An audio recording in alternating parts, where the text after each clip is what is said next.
Welcome to Film 5D, the show about everything film and the A7S. I'm Aaron Hammock, and today I'll be upgrading my new home studio by mounting some seamless backdrops using the Impact Varidrive system.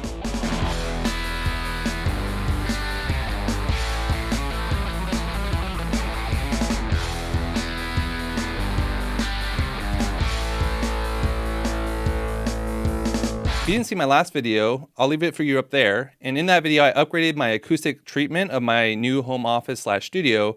And as I continue to make upgrades to this space, I will make videos that I think might be helpful for some of you here on YouTube looking to do the same. So today, we're going to be taking the wall I film up against back there and adding in some seamless paper backdrops of various colors to add some more professional filming options for both my photo and video shoots here at home. Because as great as this background is right now, it's definitely tailored just more to my brand and my YouTube channel. Whereas if I have a client over to do, a promo shoot or some content photo shoots, I need some other options that don't have all my red branding and, posters in the background all over the place.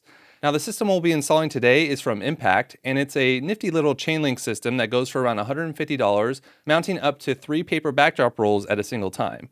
But this price doesn't include all the rolls you'll need to buy. I got mine from Savage off of Amazon, but you can also find them on B&H, and they'll run you about $90 to $100 a piece once you factor in the shipping. And the ones I got are about 9 feet wide and about 4 times as long, about 36 feet.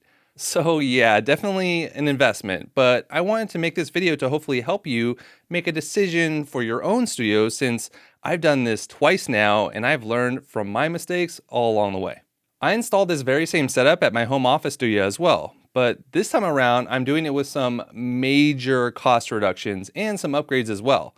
So let me break this video down into 5 segments or tips. Number 1 is the mounting method, and this is the biggest deal. So you have a couple different options here with different pros and cons, and the option you go with is, gonna depend greatly on your current needs and your room layout.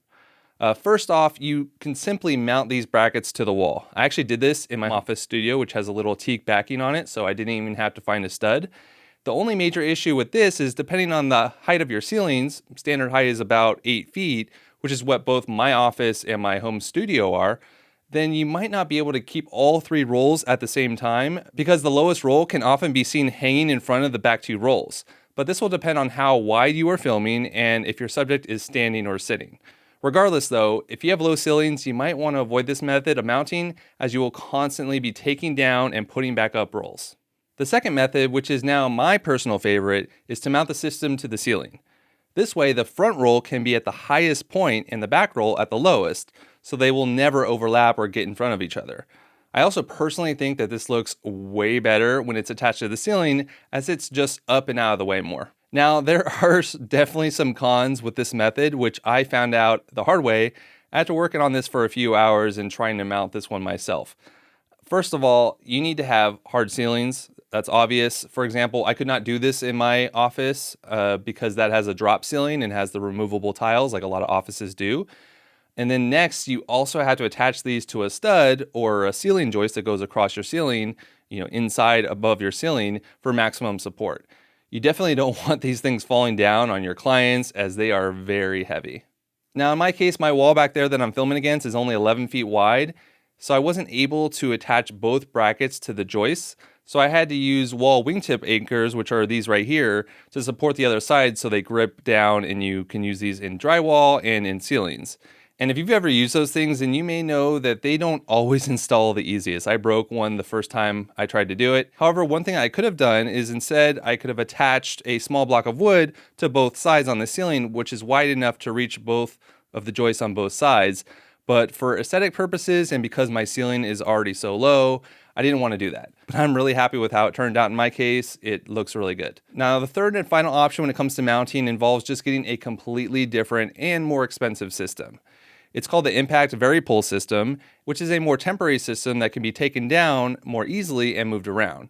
But it is $100 more expensive and does require that you have a hard ceiling in order to keep the tension between the ground, the poles, and the ceiling. Now, I almost went this route, but the main thing that kept me from doing so was the cleanliness of the system. I didn't want to see these poles coming down. You'd see a pole kind of right back here, you'd see a metal pole sticking down, and that would just get in the way of kind of the aesthetic that I wanted. It would reduce the amount of angles I can shoot in here without having that pole in the way. And then, then if I want to take it down and store it, then I have to find a place to store it, which is not ideal for me. But it could be an option for you, as it is definitely easier and less destructive to install. And just a note, while the Impact system does come with mounting screws, they are cheap. They strip very easily. I experienced this both times when I installed years apart in the office and just last week here. So definitely look into getting your own screws and mounting equipment regardless. So let's move on to number 2, which is going to be your color or style choices. Now, obviously, this is going to be completely subjective, and if you have the storage space and the budget, you could get as many different colors and styles as you want. But for me, I kept it simple. I went with white, black, and gray. I did this for 2 reasons. One, it just looks much cleaner and less distracting as you walk into my home studio. And 2, these 3 colors, by the way, I got were super white, number 1, black, number 20, and stone gray, number 9. These just cover the majority of the simple backdrops you'd want, and you can use different lighting with that. And later in this video, I'll do some tests to demonstrate all the things and different types of shots you can do with just these 3 colors using different color lights and different lighting styles, etc. Whereas at my office studio, I had a green one instead of a black one for green screen work. Well, this time I avoided the green screen. Personally, I just think it doesn't look good mounted in the room. And honestly, I just don't use green screen enough anymore to justify having a dedicated spot for it. I also have a green sheet that I can hang up in a pinch, as well as a pop-up green and blue reversible screen for situations where the camera doesn't maybe need to be as wide. I can use that as well. But also, I was inspired after seeing a few videos a few months ago here on YouTube, basically saying you can green screen without a green screen. And it's essentially you shine a green light on a white backdrop and you can essentially achieve the same results. And then you don't have to have a green backdrop mounted up, kind of looking like an eyesore. But let's move on to number 3, which is the chains. So once you've mounted your backdrop system and you have your seamless rolls picked out, you'll need to pick the type of chain you want to be able to easily pull down and roll up the backdrops and still maintain that tension. I'll keep this short. Basically, you have 3 options. Option 1 is plastic chains. Option 2 is the metal chains that I have here. And option 3 is no chain at all. Now, I do have the plastic chains at my office studio, and despite getting them, tangled up every once in a while, and they're also just not the most ideal color, I think I prefer them more than these metal ones I got. Even though they are slightly more expensive, I think it's an extra $10 or $20 on B&H for the whole setup if you get the plastic ones, but I definitely recommend them over the metal chains, and I'll get to that in a second. I thought I'd like the metal chains better as it's less intrusive. It kind of blends in more, and they all look the same, but I definitely have some issues with these. Firstly, they came in different sizes for some reason, and with my setup, I can't seem to mix them up so they look even, which is not the case when it comes to the plastic ones I have at the office. And these metal ones can't easily be removed or added to without bending the metal and locking them together. I suppose if I heated it up, I could do that and then kind of weld it back together. Maybe I'll look at that eventually. I kind of just want to get rid of them and switch to the plastic ones, but they don't sell them separately, unfortunately. And the plastic ones actually came with extra links so you can adjust the size, but they also came exactly all the same length. And they get tangled up actually way less than the metal ones. The metal ones twist, they're not even straight as they hang, and it just doesn't look great. And the counterweight gets stuck as you kind of move it up and down, which I'll show here, and that's not a good look. But anyway, rant over. All of this almost leads to me taking up option 3, which is no chain at all. Now this will obviously make rolling them down and back up much harder, and depending on how high up your system is, it could be hard to get the tension and how tall you are. You may or may not be able to do this yourself, but it will just depend. The plus is that you don't have to deal with the chains, and they will not be hanging down, potentially getting in your shots when you're not using the backdrops. But let's move on to number 4, which is the leader bar or paper counterweight. So this was actually my favorite upgrade that I made at my home office versus my office studio. Basically, you do need to have some sort of counterweight on the roll, or else it just won't roll up tightly. And I mean, think of like, a paper toilet roll or something. And when you do roll it all the way down to the ground, it will curl up a bunch of times and it won't be straight. It's just harder to manage with. And so you do definitely want to be using some sort of counterweight. Before at my office, I was using these little red metal clips and they just didn't look great. First of all, they fell off all the time, and even worse, they ripped the edge of the paper. But in terms of the counterweight, the solution that I used this time was much better. Savage sells leader bars that clip onto the edge of your roll, giving an even counterweight, which is much more effective at keeping the roll tight and straight. The downside is that they are about $50 a piece when you include shipping, which is honestly half the cost of a roll itself, which just seems crazy when you're talking about what essentially amounts to a metal rod. In fact, many people online recommend just going to a local home store and buying a metal or plastic rod and attaching it or taping it to the paper yourself. But for me, I wanted something that looked nice and I was willing to pay the price.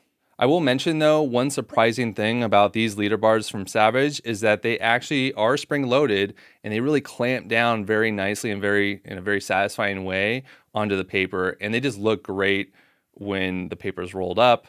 I mean, just look at the difference between the ones using the red clips at my office and the ones using leader bars. Definitely worth the cost of the upgrade in my opinion. And finally, number 5, cardboard core versus metal rods. So let's talk about support and increasing the longevity of your investment. So if you do use these Impact Varidrive or varipole systems, you need to use rolls with a core in them. Otherwise, the paper won't roll tightly and the middle will sag over time since they're so wide. They're 9 feet wide. Now, some people have reported that even with the core, like the setup I have here, they will eventually still sag over time. So much so that it actually scared me the first time I did this setup for my office. I paid an extra $50 to $100 per roll to have a metal rod, actually a pair of metal rods running through them. And these metal rods, they attach to each other. The issue with this was twofold.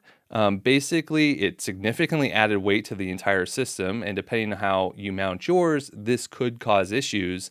And the second issue, and the more important issue, was that since the Varidrive system, which expands inside the core and then gets the grip to roll it up and down, since that was inside the metal pole instead, the paper core and the metal rod were having major slippage.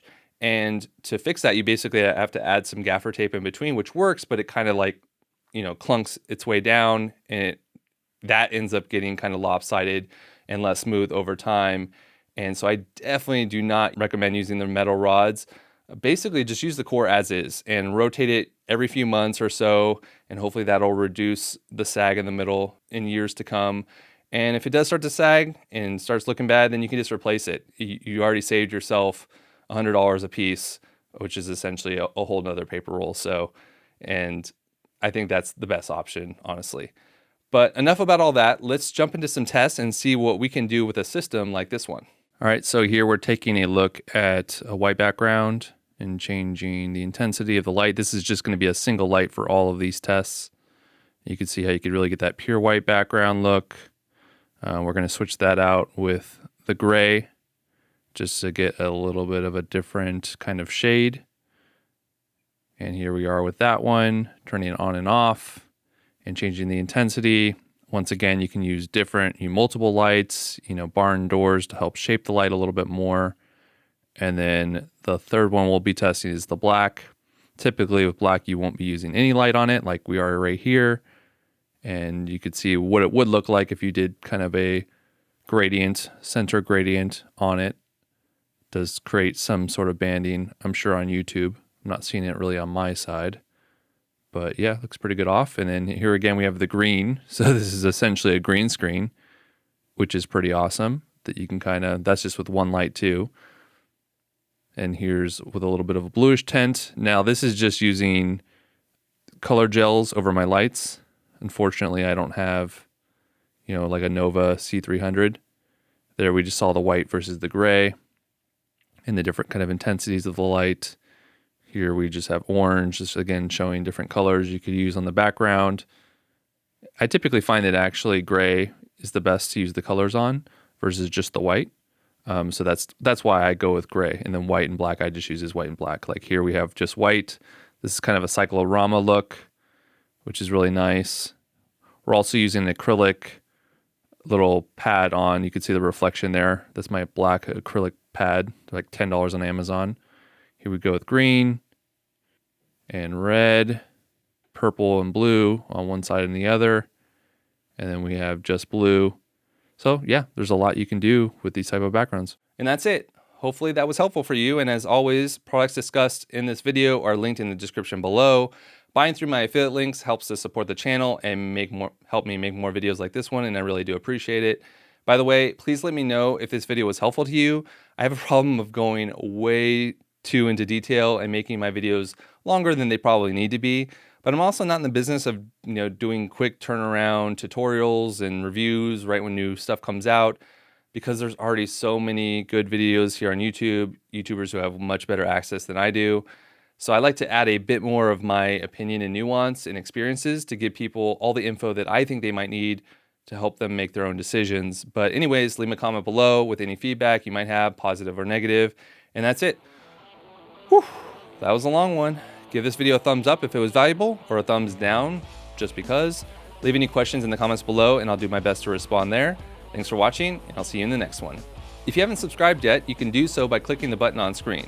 And for more information about backdrops and home studios, check out my vlog over on my website at filmin5d.com. Thanks again for watching.